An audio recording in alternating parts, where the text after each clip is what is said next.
पत्नी जो पथ पर रही तनी वो पत्नी होती है। और जिसके हंसने पे लग जाए बैंड वो हस्बैंड होता है, ऐसे ही नहीं। और तीसरे तरफ से सहमत हो तो जोरदार तालियां चाहूंगा कि पति और पत्नी मिलकर बनते हैं दंपति। चेयरमैन साहब, जब तक दम तब तक पति और कुछ नहीं है।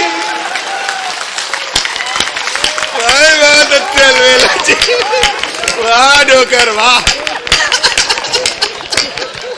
मैंने समझाया, मैंने कहा देखो ऐसा है दद्दा, उम्र बढ़ गई है, 86 साल बहुत होते हैं, अब ये प्रेम की और अलबेली की ये सब बातें मत किया करो। तो बोले कि तू बड़ा जाने साला, प्रेम प्रेम क्या, तू मुझे करने दे, मैं जो कर रहा हूं। तो मैंने एक डॉक्टर बुलाया, मैंने कहा इस बुढ़े को कुछ समझाया जाए। तो डॉक्टर ने एक प्रयोग दिखाया कि भाई बुढ़ापे में प्रेम का आकर्षण कम हो जाता है। तो उसने क्या किया कि वर्षों से 3-4 साल से एक चूहा चुईया साथ रह रहे थे, उनको सामने लाके रखा। तो चुईया को रखा, फिर चूहा उठा के लाए। तो चूहा आया, चुईया को देखा और मुंह घुमा के चला गया। तो मैंने कहा देखा ना, बुढ़ापे में होता है ना प्रेम का आकर्षण कम। फिर दूसरा एक चूहा बुलाया गया बुढ़ा, उसको भी चुईया के सामने रखा। तो वो भी आया, 3-4 कदम चला, चुईया को देख के और निकल लिया। फिर तीसरा चूहा आया बुड्ढा, उसने भी यही किया। इतना देख के अलवेला दद्दू बोले चप बेवकूफ, तू 3 बार चूहा बदल चुका है, एक बार चुईया बदल।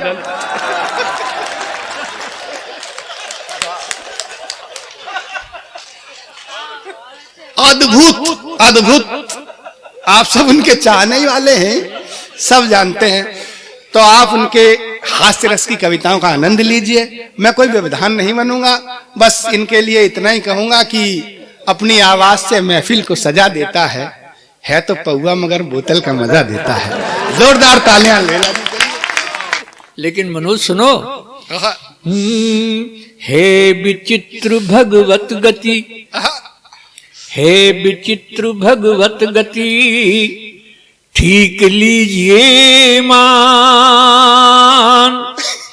और बुढ़ा यूं ही बैठा रहे, ऊपर जो जवान का।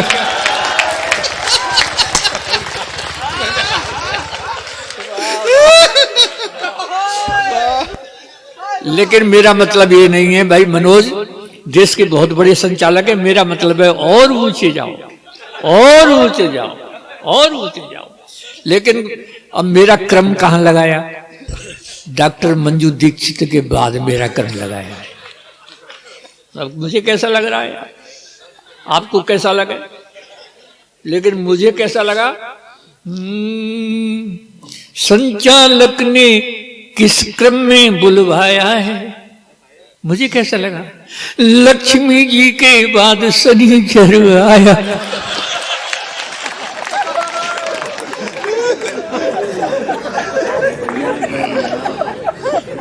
तुम राहु की तरह यहाँ पर अड़े हुए, ये तो बस ऊपर वाले की माया है।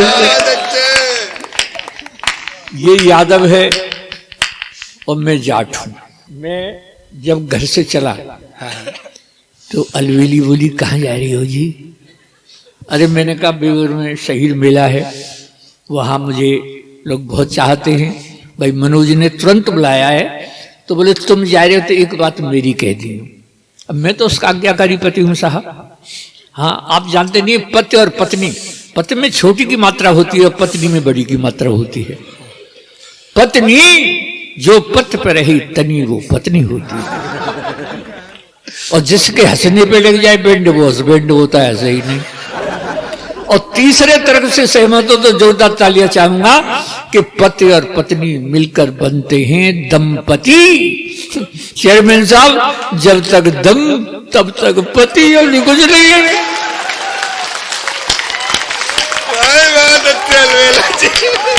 वाह डोकर वाह।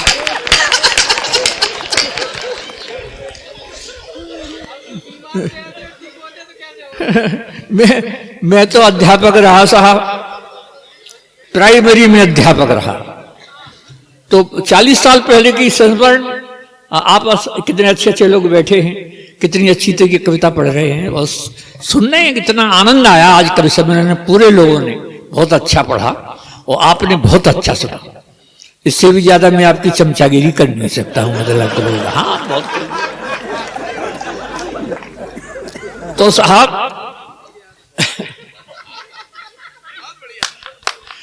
तो जब तो वो घर से चला तो बोली तुम जा रहे हो तो फिर एक बात मेरी कह दी हो। तो उसने जो कुछ कही है, देखो ब्रज से आया हूं और मेरी अलवेली क्या कह रही है। घर ते यहाँ आए भी कुंजो तैयार भयो, बोली अलवेली पिया मेरी सुन जाइयो जी, मेरी ओर तेहू बेबर के उन शहीदन को आप बड़ी श्रद्धा ते नमन करियो जी। उनकी तरफ से शहीद मेला के मंच पर जाए पिया, मीठी मीठी बातन सो मन बहलियो जी, फिर कविता सुनियो और मंच गूंज मैयो नाच, और श्रोतन सो जोरदार तारी बजबइयो। ये बात ये तालियां हमारे लिए व्याकरण का इंजेक्शन होता है। भैया मनोज एक छंद सुनो तालियों का मेरा, आप भी कहें कि क्या लिखा है। राजयोगी ध्यान में जो चन्ना आसमान में, जैसे सोहे पान में लोग और उछालियां, और तीरियों कमान में और गोरियों गुमान में, जैसे सोहे कान में बुंदे और वालियां, और गीत सुरताल में रंग जो गुलाल में, और जैसे ससुराल में अच्छी लगे।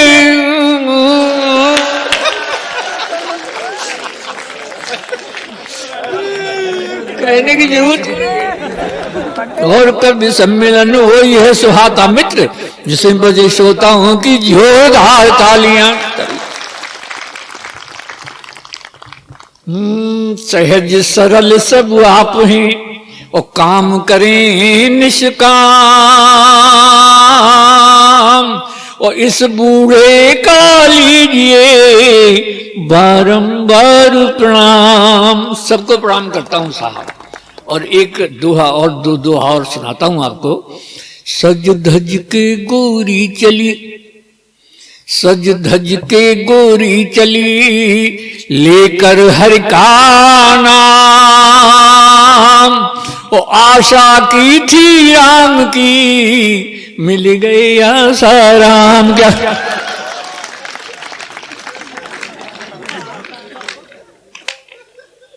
एक दो और सुना दूं साहब। कर्म उजागर हो रहे, कर्म उजागर हो रहे, ओ बाबा ही भयभीत, ओ हनी प्रीत की प्रीत में तड़प रे गुरुमीर। एक दो सबके लिए पढ़ता हूं साहब। कहा मेरा जी मानियो मैं समझाऊं तो, बातें झगड़ो मत करे जो तोते तमड़ो। सही कहिए ना। उम्र 82 साल की है। वैसे मैं अध्यापक रहा साहब।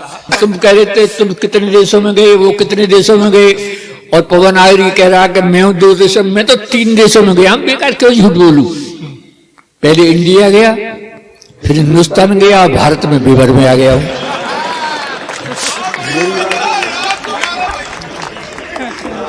क्या करूं। तब साहब मैं क्लास में पढ़ा रहा था, मात्रा सिखा रहा था। तो मात्रा सिखाने के बाद जब मैंने पूछने का क्रम शुरू किया साहब, तो मैंने क्लास में पूछ लिया, मैंने बताओ लड़की इसमें कौन सी की मात्रा लगेगी। तो खड़े होके बोला मां साहब पहले लड़की दिखाओ।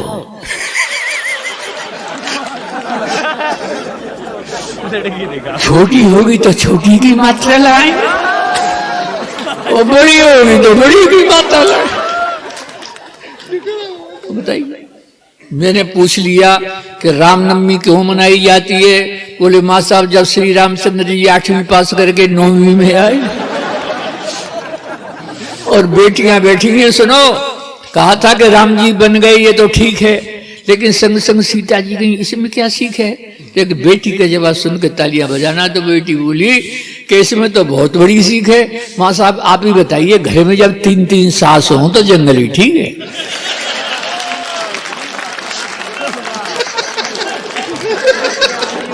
इसलिए जोरदार तालियां बजा के बताइएगा। उम्र 82 वर्ष की है मनोज। ये यादव है और मैं जाट हूं। एक यादव कह रहा था कि हम वो यादव हैं कि अपनी बात पर ध्यान दे देते हैं, हम वो यादव हैं अपनी बात पर ध्यान दे देते हैं। जाट बोला भाई हम तो जाटे के बिना बात कही दे देते। 82 वर्ष की उम्र है लेकिन कॉन्फिडेंस अब भी बहुत ज्यादा है। क्या सोचते हो मुझ में कॉन्फिडेंस नहीं है? क्या सोचते हो मुझ में कॉन्फिडेंस नहीं है? और वक्त पहचानने का सेंस नहीं है, और वक्त पहचानने का सेंस नहीं है। कॉन्फिडेंस भी है, सेंस भी है, वैलिडिटी भी है, पर क्या करूं इस उम्र में बैलेंस नहीं है।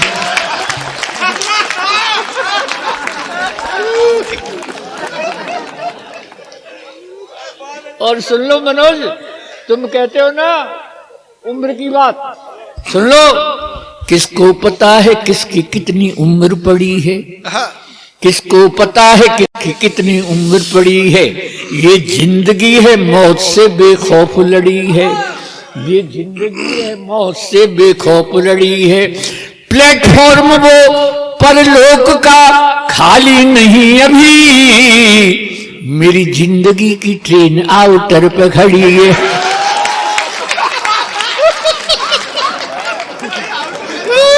आउटर का जवाब नहीं देती हूँ।